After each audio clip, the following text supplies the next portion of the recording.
àfààní sọ fún ẹ pé àdúnìyà yaumani wọ́n ní orí ayé tó rí òní wọ́n ní méjì láyé. méjì lọ́jọ́ ayé.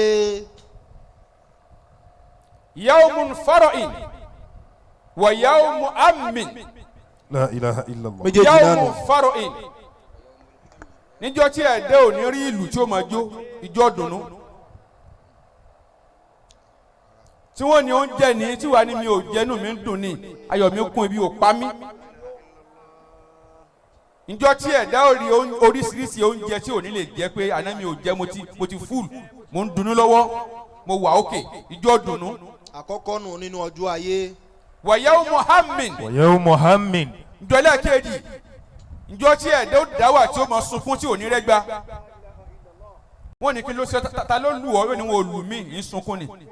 La ilaha illallah. njọ́ tí ẹ̀dá ó wọnú ilé tí ó wo ìyàwó ẹ̀ tí ó wo ọmọ ẹ̀ tí ó wo ọkọ rẹ̀ tí ó wà sunkún pé níbo la ti ń bọ̀ níbo la ń lọ. níjọ́ tí ẹ̀dá ó rántí àná tí ẹ̀dá ó tún wá wo òní wò. níjọ́ tí ẹ̀dá ó wò pé bò ní ọ̀la ó ṣe rí. àǹfààní méjì náà láyé ọjọ́ ayọ̀ àtijọ́ ìbànújẹ́.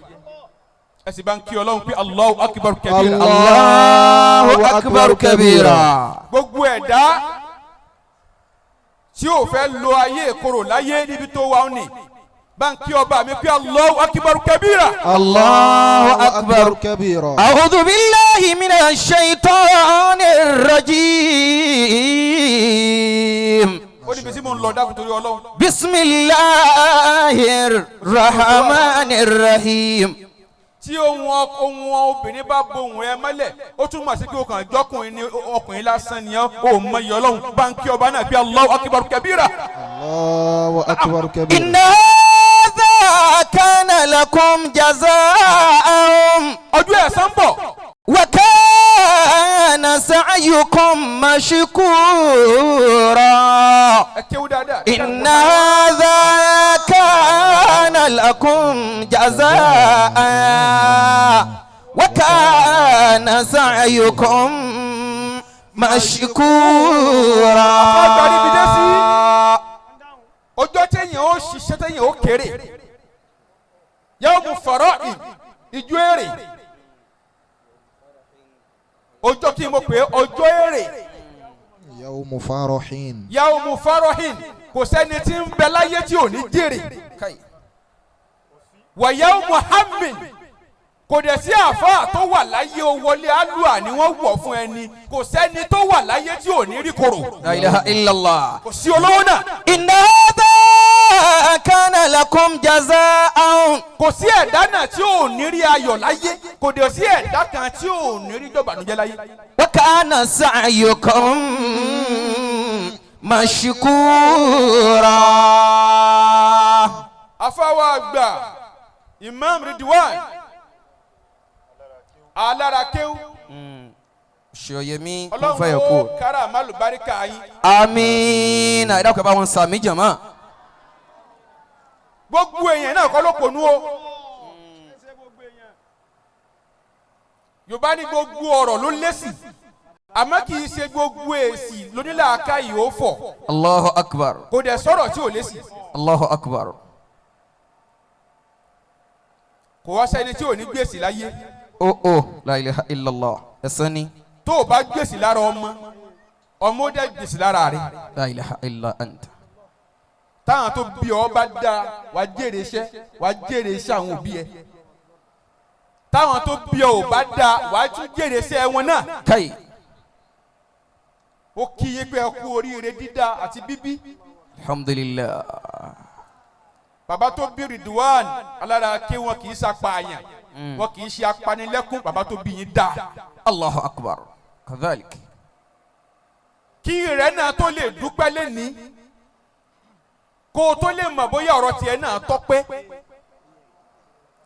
bíra rẹ pé ṣé bàbá tó bí mi dá ṣé ìyá mi dá ṣé wọn ò pààyàn lẹ́kún.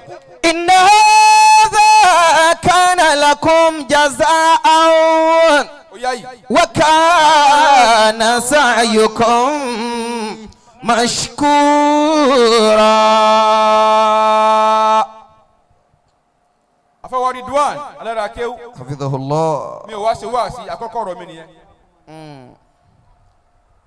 ọ̀rọ̀ number 2. أكرمكم الله. afaani mani aasha bil makiri mata bil fakiri. كي لا mani aasha bil makiri مات mata bil fakiri. بالفقر. gbogbo ẹni bá lè dètè kété